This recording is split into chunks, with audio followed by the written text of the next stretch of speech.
Tonight, the end of an era for a man both loved and reviled. Don Cherry is out after his Saturday rant against you people.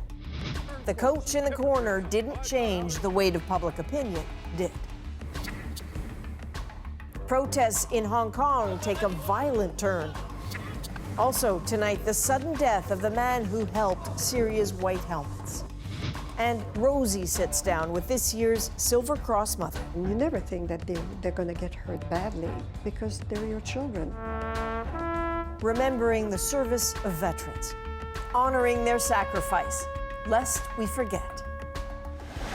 This is The National. On the day set aside to honor veterans, legendary broadcaster Don Cherry was forced from his job at Hockey Night in Canada for his personal take on how those who serve are honored. 2 nights ago, he seemed to berate immigrants for supposedly not wearing poppies.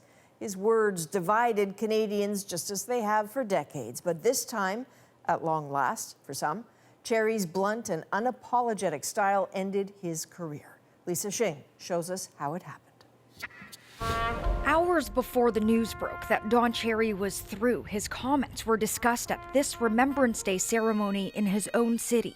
I wasn't wearing a poppy until just recently, but it was definitely something that was in my heart already. He should have at least thought about it before he went on the air and said it.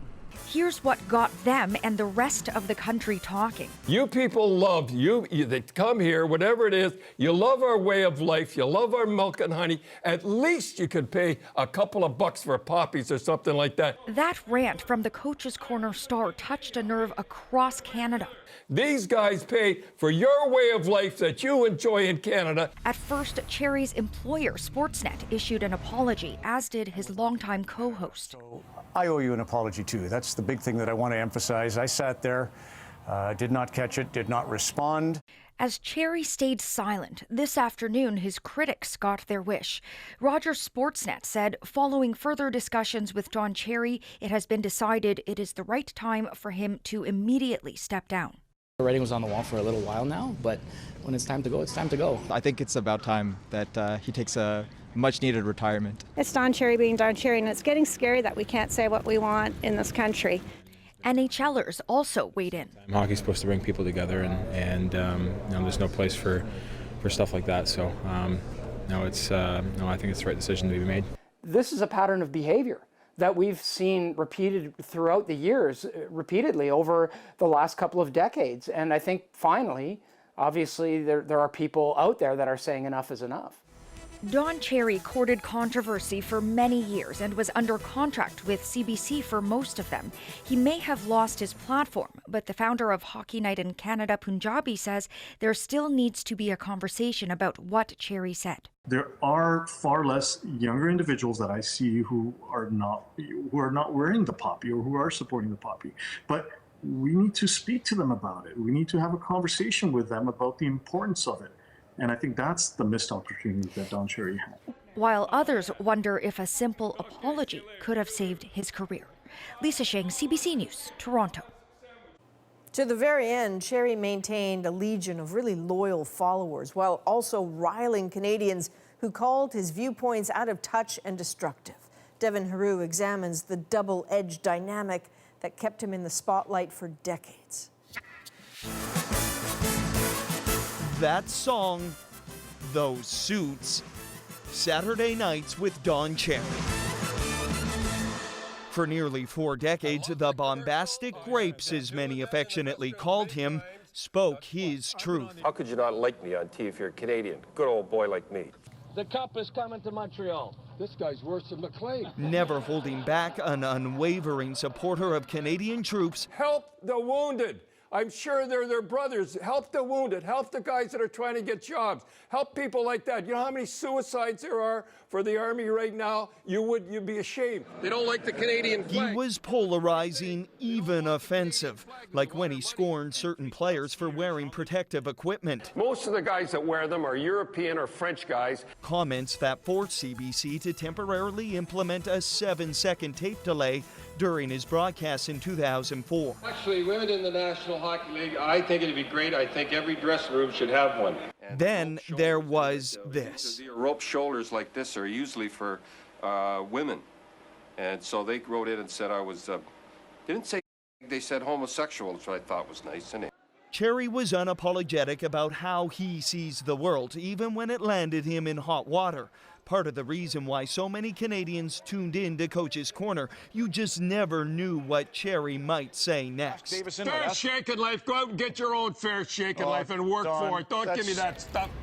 Despite his style, or because of it, many Canadians adored Don, landing him in 7th spot when CBC set out to determine the greatest Canadian, even outranking Wayne Gretzky. And they said, Don, you have to change. You just have to change. You can't go on the way you are. And I said, well, Johnny Carson hasn't changed, and I went from there, and I haven't changed, and I'm not changing now, and that's a little treat for you fellas. Cherry didn't change, but the times did. There shouldn't be fighting in the game. You people love you. They come here, whatever it is. Until this final blow proved to be too much for his employer, if not for Cherry himself. Not the size of the dog in the fight, size of the fight in the dog. Remember that.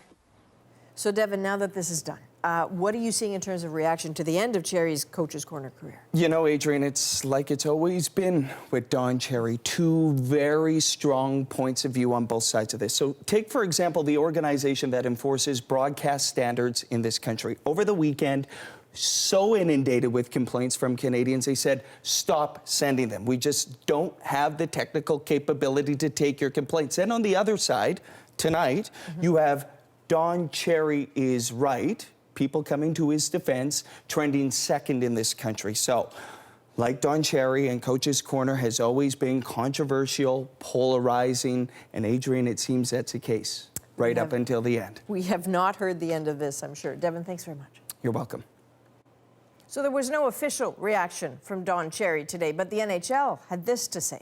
Well, we recognize Don Cherry's 4 decades of service broadcasting NHL games. Today's decision was a justifiable response to his comments on Saturday night. The opinions he expressed are in direct conflict with the values of diversity and inclusion that we embrace as pillars of our sport. And on this November 11th, Canadians pause to remember all the men and women who've served this country. Rosie is in Ottawa tonight, where the national ceremony took place. Rosie?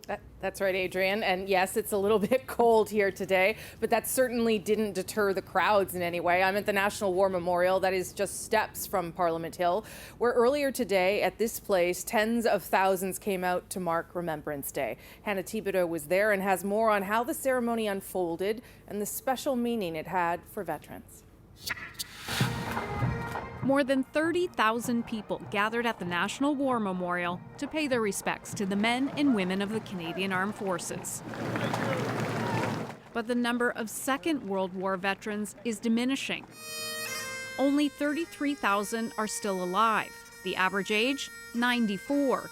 Robert Spencer has surpassed that. He turned 99 years young yesterday. Amen. Amen, he said. 75 years ago, he played a pivotal role in the Normandy campaign. In the days following D-Day, his armored division was a part of the breakout from Juno Beach. I think back to the old days. It's a long time ago, but the memory is fresh.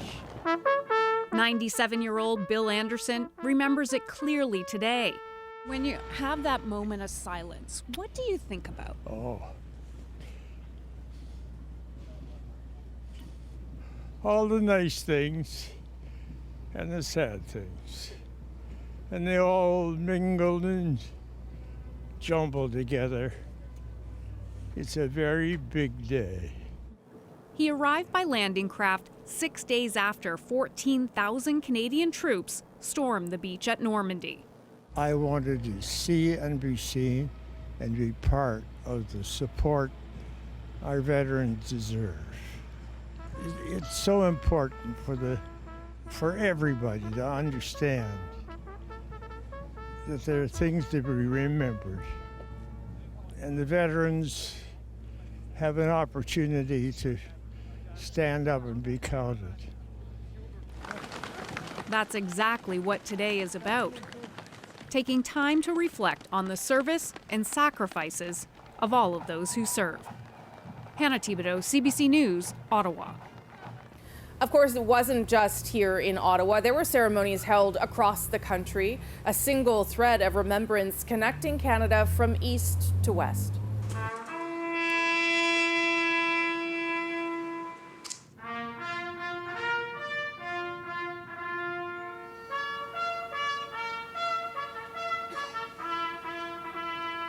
In front of cenotaphs in Charlottetown and Vancouver, indoors in Winnipeg, out in the softly falling snow in Toronto, you could see in the faces of veterans pride, pain, honor, and horror fused and fixed in memory and in solemn moments today shared. Each year, the Canadian Legion selects one mother who performs a special role on Remembrance Day. A bit later in the show, we'll introduce you to Wren Sampson Daw, this year's National Silver Cross Mother. But first, back to Adrian with more of today's news. All right, Rosie. Americans also paused today to honor their military service members, past and present. But their annual moment of silence was just the calm before a very big storm. Later this week, public hearings begin in Donald Trump's impeachment inquiry. And as Ellen Morrow reports, the partisan sparring has already begun. As President Trump undertook his usual Veterans Day duties, albeit in New York, signs of just how unusual a time this is hung overhead. Literally, the words dump Trump, impeach, and convict staring down from skyscrapers. And on the streets, more signs, none too kind to the commander-in-chief. The president launched his own attacks, too, on Twitter against the whistleblower who he says gave so much false information. Trump also accused the Democrats of releasing doctored transcripts of closed-door testimony. Testimony from top officials in his own administration, describing an effort to force Ukraine to dig up dirt on Trump rival Joe Biden in exchange for much-needed military aid. Tonight, more testimony was released, including from the top Pentagon official on Ukraine. Laura Cooper told investigators she was alarmed when the aid was frozen, backing up allegations of a quid pro quo. Welcome to Impeachment Square! With impeachment hearings about to go public, divisions are only hardening. At the White House, those angry signs again. He's cheated and lied his entire life, and therefore he's morally and ethically unfit to serve as the President of the United States. That criticism is fuel for Trump supporters. Is there anything Donald Trump could do that would make you not support him? No. Really? No. Because he's done all the wonderful things that I want in my president. I want him to stand up for the rights of the American citizens. Those citizens and the world will soon see something historic. Televised impeachment hearings live from Capitol Hill. Current and former officials grilled on whether the president and some of his aides abused their power for political gain. Ellen Morrow, CBC News, Washington. To Hong Kong now, where pro-democracy protests took an especially violent turn today. One man was shot, another set on fire, both caught on camera, all far too graphic to show you. But as Tina Lovegreen explains, there is no sign that anyone is backing down.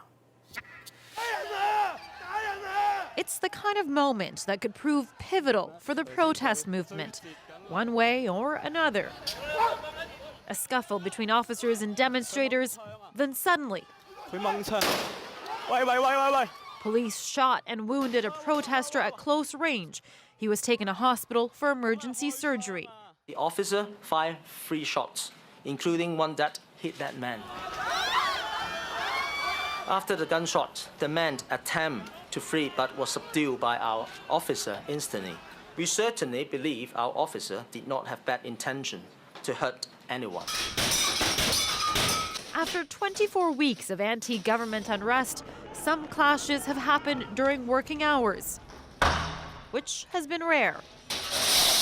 I may get caught by the police or even tortured to death, but I won't care, because if I don't do something, the future of Hong Kong will be broken.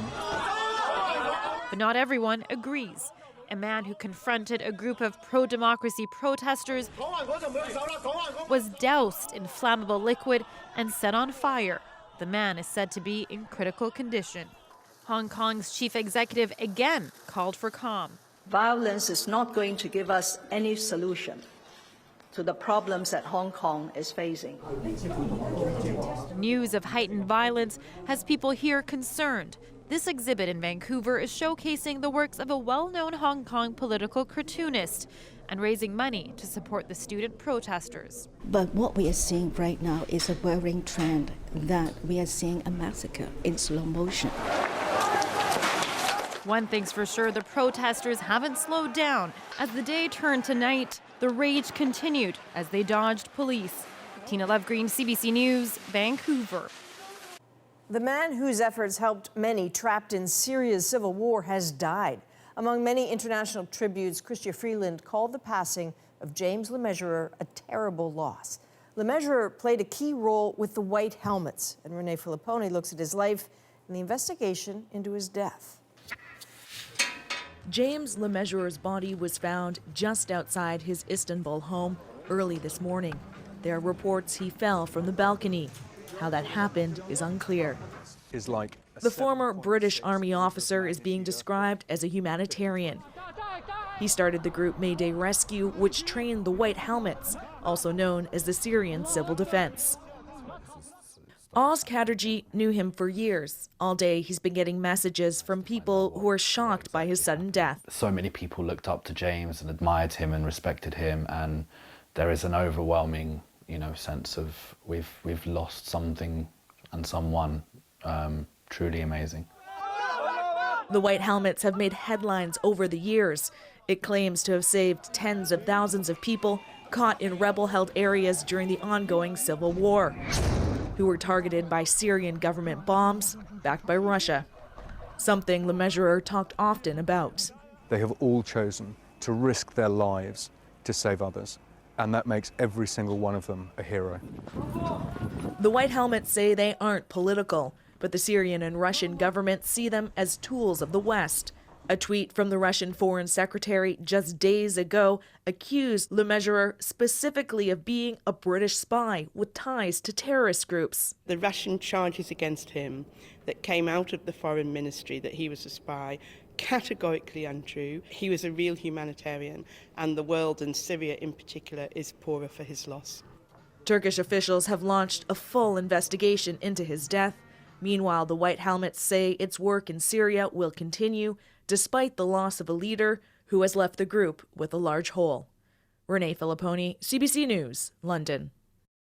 All right, time for a very quick break. We are back in 2 minutes with this story. The flamboyant history professor who now stands accused of murder. And later, the forgotten Canadians of the Afghan War. Also coming up, an update on Ryan Strashnitsky, the Humboldt Bronco who was paralyzed in that 2018 bus crash. Take a look at the incredible video his father shared on social media today. Stay with us.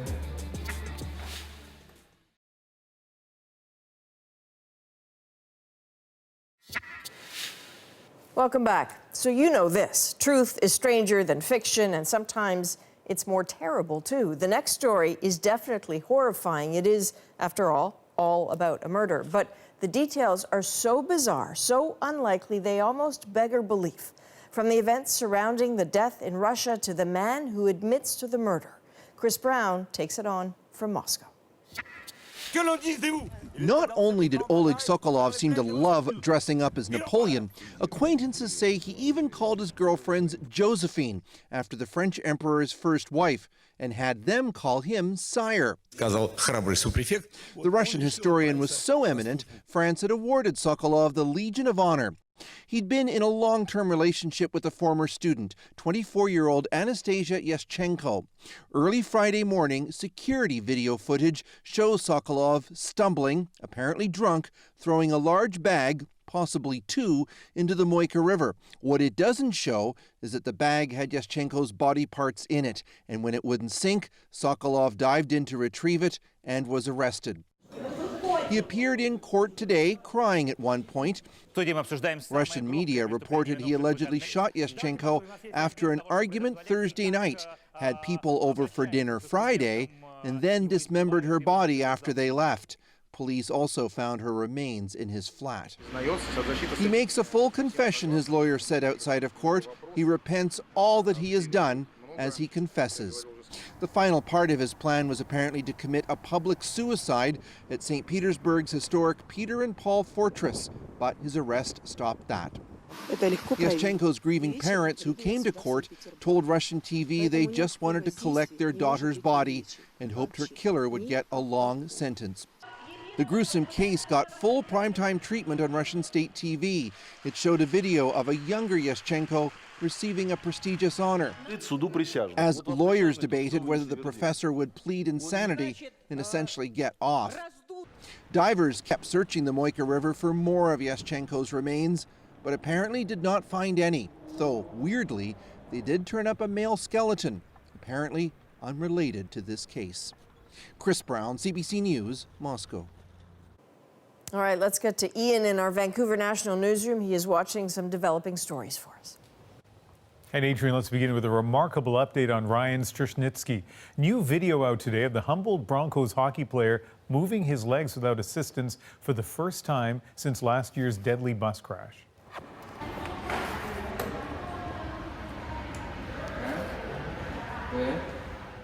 The moment caught on video by his dad. He's with the 20-year-old in Thailand as Strushnitsky recovers from an experimental spinal surgery. He was paralyzed from the chest down when his team's bus collided with a transport truck last April. Well, much of central and eastern Canada bracing for the first real winter storm of this season. Let's take a look at what's happening in Kingston, Ontario tonight. Snow showers right now, a snowfall warning in effect as the storm makes its way eastward. Special weather statements and warnings are in place actually from the greater Toronto area through New Brunswick. Some parts could see more than 25 centimeters overnight. Weather delays have already affected thousands of passengers at Toronto and Ottawa's airports. And tonight, an old friend becomes a foe for the Toronto Raptors as they visit Los Angeles to take on Kawhi Leonard and his Clippers. Defended by Simmons. Is this the dagger? Never get tired of this video. But tonight, the NBA superstar will be donning a different jersey after leaving in free agency. This is the first meeting between the reigning NBA champs and Kawhi, the finals MVP, who, of course, led the team there. And we're keeping a close watch on the area around Sydney, Australia tonight, facing what authorities are calling an unprecedented and potentially catastrophic wildfire danger. I'll have the latest for you in 20 minutes. All right, Ian, and just ahead in our Remembrance Day coverage, the loved ones left behind. Rosie's conversation with this year's Silver Cross mother.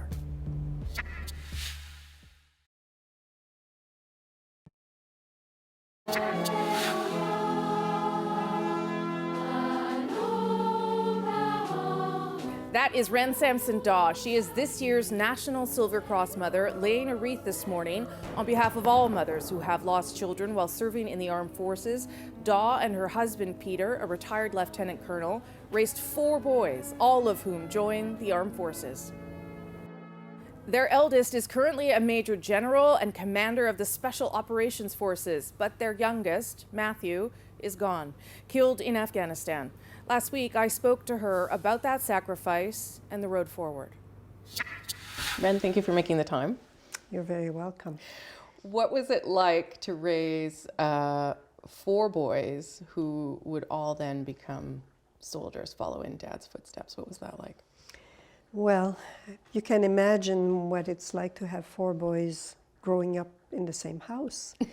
It was at times chaotic, noisy, but we always try to have a loving, stable environment, and you don't think of what they're going to be doing when they're older, no. Really. And then the military involvement came on gradually. Tell me what Matthew was like. So he was the youngest. He was the last to enter the military. Mm-hmm. I guess he admired his big brothers and his dad, and that was part of it. What was he like? Yeah. Oh, he was funny, intelligent, mischievous, loved the arts too.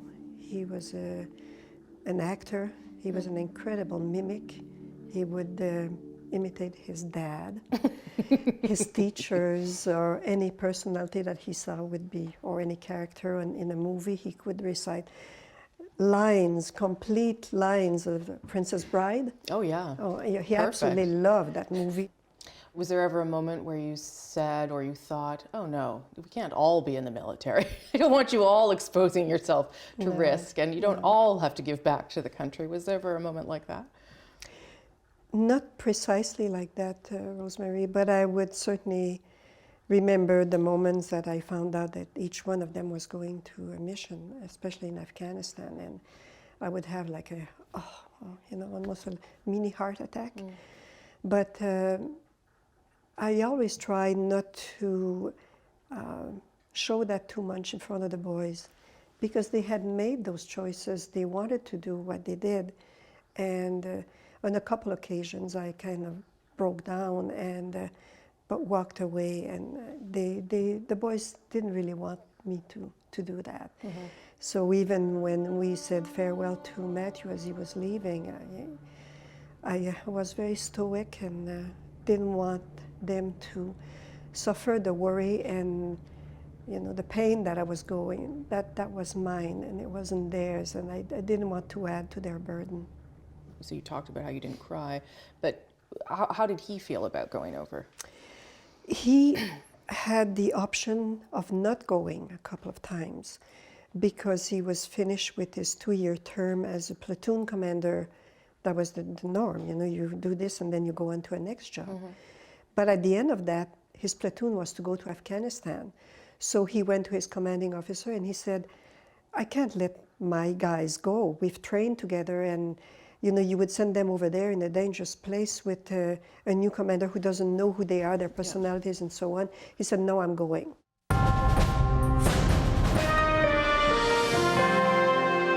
Tonight, we're greatly saddened by the loss of these great young Canadians. Matthew Daw was killed July 4th, 2007. He was on a mission with his platoon to find the maker of an improvised explosive device that had killed 3 members of his team just 2 weeks before. Daw's vehicle hit a powerful roadside bomb. He was killed along with 5 other Canadian soldiers and an Afghan interpreter. He was one of the highest-ranking members to be killed at the time, a decorated soldier and platoon commander. Matthew had promised me he would come back.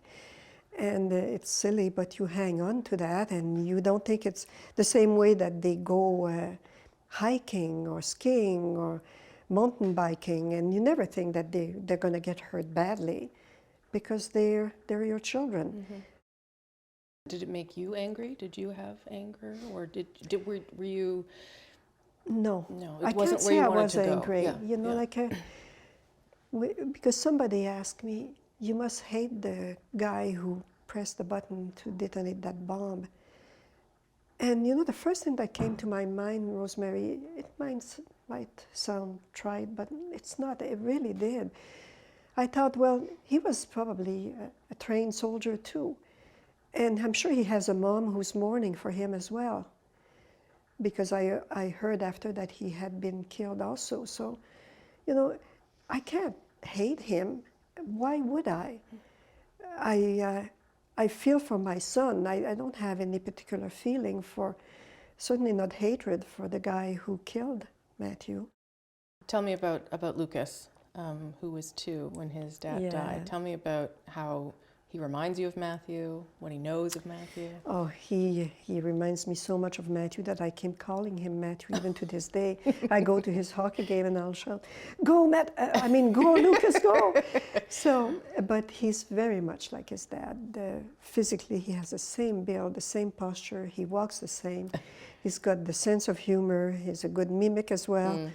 And he's a really good kid. Does he ask about being a soldier? Does he think about being a soldier? Where is his head? No, I know he's little. But. He's 14, so he doesn't know what he wants to do.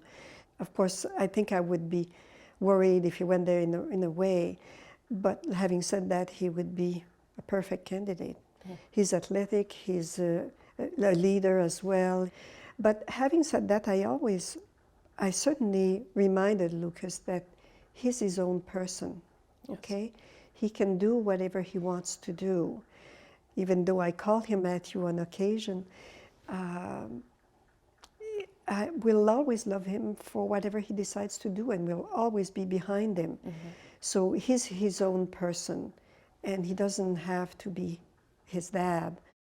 Talk to me about why you wanted to stay involved with Afghanistan. You know, a lot of Canadians have forgotten about Afghanistan. Yes. Why was that so important to you? Well, that was probably part of the mission. The mission of Canadians for Women in Afghanistan is to promote the education of women and girls in Afghanistan and to bring an awareness of human rights in Afghanistan to the general public. And why do we have to do this? Well, because that mission was very costly in lives, in all the traumas of the people who came back with physical and mental issues, and of course to all the families who've lost people. And to me that's the best way to carry on with the mission. And if we can't finish it militarily, then we can certainly support the people who are there. And we have made a lot of progress. There are a lot more girls in school, people in school. We have teacher colleges, we have even e-education, you know, they have internet access in many different ways. We have libraries all over the different provinces in Afghanistan. So, and I strongly believe that if you educate the women, it's the bottom line to educate a nation. A privilege to meet you. You're Thank full you. of grace. Thank you very much. Thank you. Just a really impressive family, all of them. The focal point of the ceremony in Ottawa earlier today, behind me, the National War Memorial, was built for Remembrance, its history beginning with the war that claimed more Canadian lives than any other.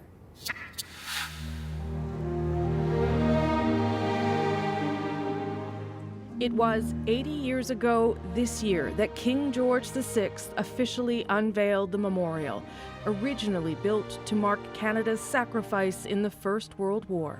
Without freedom, there can be no enduring peace, and without peace, no enduring freedom. Peace and freedom, those values symbolized by two bronze figures sitting atop the granite arch. Marching through the archway, 22 sculptures representing the Canadians who have answered the call to serve. And directly in front lies the tomb of the unknown soldier, a poignant reminder of the 116,000 men and women who fought and died for their country. Over the years, the memorial has been rededicated to honor all Canadians who have served in times of war. The Boer War, the Second World War, the Korean War of the 1950s, and the decade-long mission in Afghanistan. And it's the mission in Afghanistan that brings us to another story, this one about the forgotten. They were Canadian citizens who had some of the most dangerous assignments in that war, but then they were abandoned by the Canadian government. That's still ahead.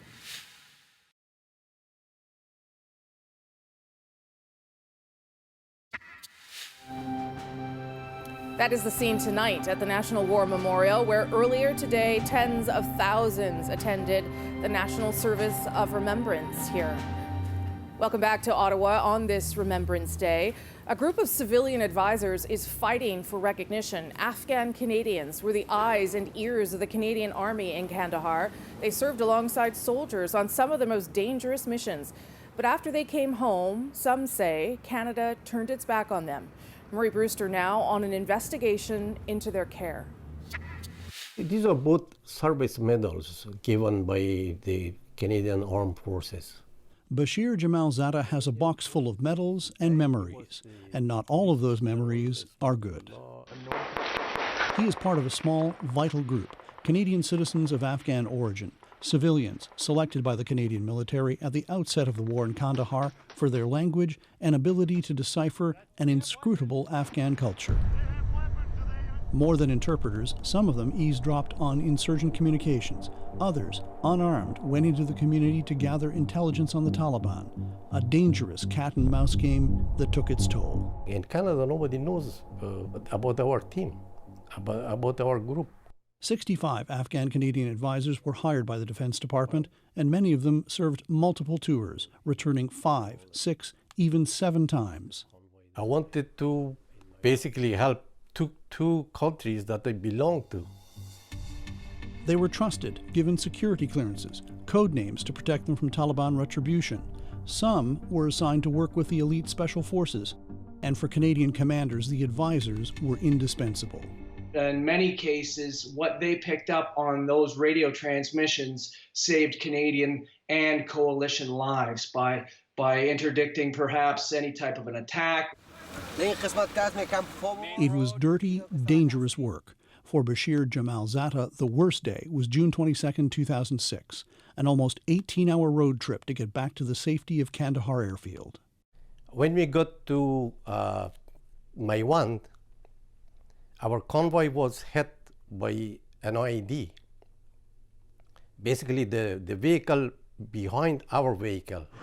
And then, hours later, the convoy was hit by a suicide bomber, leaving 1 soldier wounded.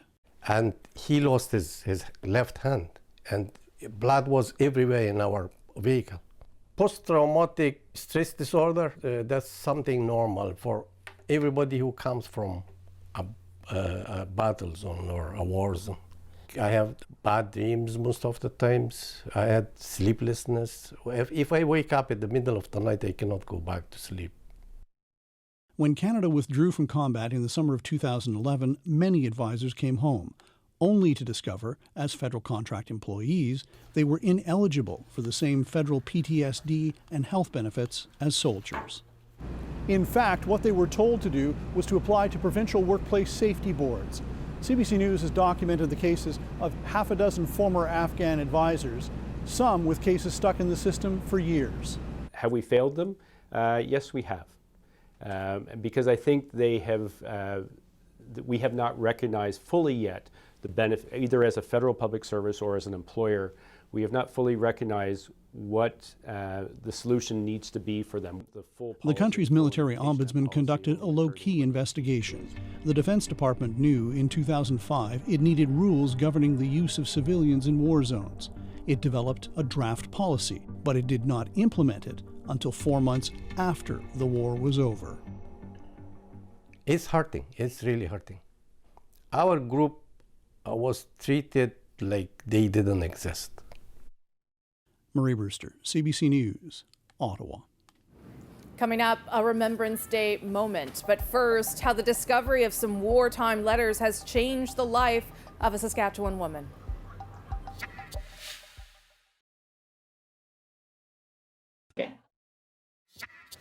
Welcome back to our national newsroom in Vancouver. Former U.S. President Jimmy Carter has been admitted to an Atlanta hospital tonight. The Carter Center says the 95-year-old will undergo a procedure to relieve pressure on his brain related to recent falls. Carter, the oldest living U.S. president, broke his pelvis this past May and required stitches after a fall at his Georgia home last month. We're keeping a close watch on Australia tonight. A state of emergency has been declared in New South Wales as officials warn of catastrophic fire conditions. It is already Tuesday afternoon in Sydney, where temperatures are hovering in the mid-30s and forecasters are predicting powerful winds. Military helicopters are on hand to help with evacuations if necessary. Hundreds of schools are already closed due to the threat of fires, and more than 50 of those are burning across the state. And violence spilled into the streets of Bolivia today following the resignation of President Evo Morales. Groups roamed the streets, looting, fighting, rioting. Businesses were attacked, properties set on fire. The commander of the armed forces told troops to team up with police to go after groups of vandals. Morales stepped down yesterday after an investigation into the October election found, quote, irregularities. He has now accepted an offer of political asylum in Mexico. Not clear who his successor will be. A major announcement today from the UK's Brexit Party in a move to try to prevent splitting the vote in the upcoming election. The Brexit Party will not contest the 317 seats the Conservatives won at the last election. Leader Nigel Farage says his party will only contest seats held by non-conservative parties. Farage said his goal was to prevent another referendum and make a hung parliament much less likely. This is an about-face after the party signed candidate forms for 600 constituencies last week. Still ahead on this Remembrance Day, a love story from Montreal is our moment. But next, how a home renovation in Saskatchewan revealed a treasure from the Second World War.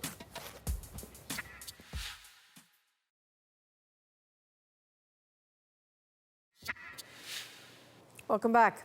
Before email, handwritten letters were the lifeline connecting soldiers and their families. Those weathered pages revealing tales of loneliness and love. But for one Saskatchewan woman, it's taken nearly 80 years to receive a letter from her father, and it's changed her life. The CBC's Bonnie Allen shares the story.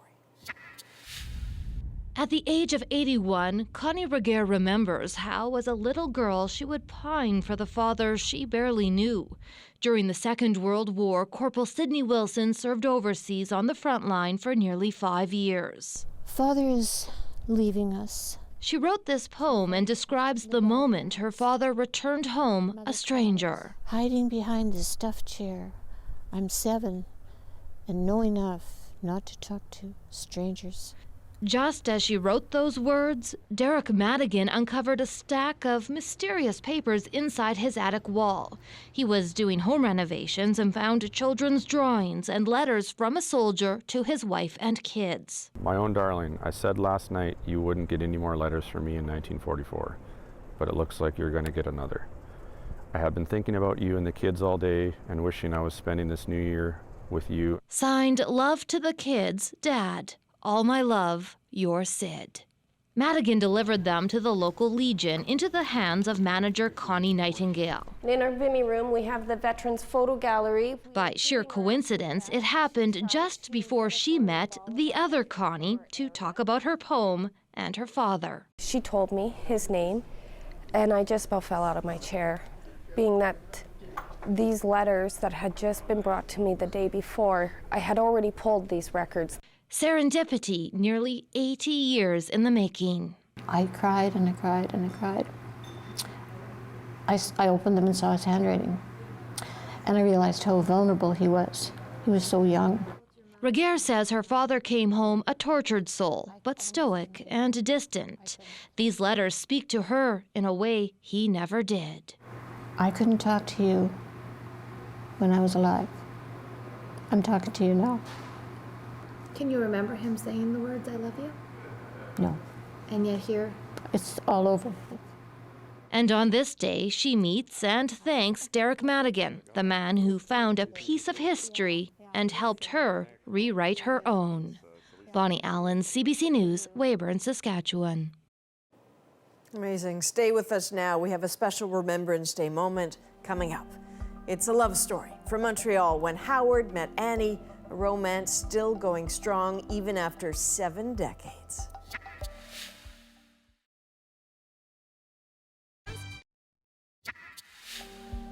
As we remember the sacrifices made by Canadians who served, a couple of veterans, an actual couple, take us back to their wartime experience and how they met. Howard and Annie Mcnamara both joined the war effort. Howard as a fighter pilot, Annie as a variety show dancer, and they met each other after the fighting stopped. Their story, their love story, is our moment. Well, that's when we got married, and that was 71 years ago. We decided to join up to fight this guy, because at that age, nothing bothered us. All the boys were leaving, and I said, gee, I don't want to be left here, so I went too. He knew I was a dancer, and I knew he was a pilot. Finally, one night, we started to dance together, and that's how we met. And we knew then that something was going to happen. Yeah, when it hits you, you say to yourself, that's it. Nobody ever talked about the war. No one. When they got overseas, a lock went on the mouths of everybody that had been overseas. Isn't that true? Nobody talked about the war. Annie is 98. Howard's going to be 100 in about 6 weeks or so, and they remind me so much of some of the veterans we saw here today. You know, the Second World War veterans, there's about 33,000 of them left in this country, and it's so important to hear directly from them, even if it's a love story like that. And something that will also remind a lot of people watching, I'm sure, who have relatives who served in the wars, is that reference to the fact that so few people spoke about it. And according to our notes, even they, as a couple, and all the shared experiences they had, rarely talked about the war.